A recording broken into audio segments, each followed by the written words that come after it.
সাফওয়ান কিন্তু টেন্ট হাউসের সাথে অনেকগুলো কালারফুল বল পেয়েছিল। সেগুলো তো ওকে আমি টেন্ট হাউসের ভিতরে দেই না, কারণ তাহলে ও সারা ঘর মেলে রাখে। তাই ওই কালারফুল বলগুলো দিয়ে আমি ওর সাথে দুটো গেম খেলবো। আসো তোমাদের সাথেও শেয়ার করি। তো প্রথমেই আমি একটা বল নিয়ে নিলাম আর তারপর অনেক পানি দিয়ে দিলাম।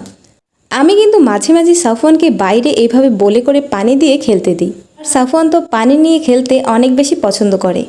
কালারফুল বল পেয়ে ও তো আজকে মহা খুশি হচ্ছিল। আমি প্রথমে যেখানে ওকে পানি দিয়ে খেলতে দিয়েছিলাম ওখানে রৌদ্রটা একটু কম ছিল, সেই জন্য আমি ওকে রৌদ্রের জায়গায় নিয়ে গেছি। এখানে খেললেও ঠান্ডা লাগবে না, রৌদ্রটা গায়ে লাগবে।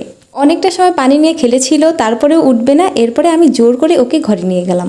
সেই একই কালারফুল বল দিয়ে ওর সাথে আমি আরেকটা গেমও খেলবো। এই জন্য আমার লাগবে একটা কস্টিক, আর আমি সাদা দেখে একটা বোতল নিয়ে নিয়েছিলাম 2 মাথা কেটে। বড় দেখে একটা বয়মও নিয়ে নিয়েছিলাম। কস্টিক দিয়ে আমি কাটা বোতলটাকে দেয়ালের সাথে ভালো মতো আটকিয়ে দিলাম।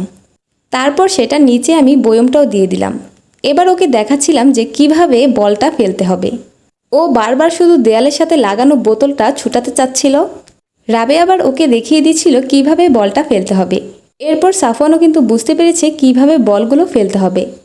অনেকগুলো বল কিন্তু ও বোতল দিয়ে ফেলেছিল, শুধু ওয়াও ওয়াও বলছিল আর অনেক বেশি খুশি হচ্ছিল। কিন্তু সমস্যা একটাই, দেয়ালের কস্টিকগুলো শুধু টান দিচ্ছিল বারবার। এরপরে কিন্তু এই গেমটা ও যতবারই খেলেছে ওকে কিন্তু দেখিয়ে দিতে হয়নি, ও নিজে নিজেই পারছিল। এই কালারফুল বলগুলো দিয়ে আমি সাফওয়ানের সাথে আরও গেম খেলবো, আর সেগুলো তোমাদের সাথে শেয়ার করব।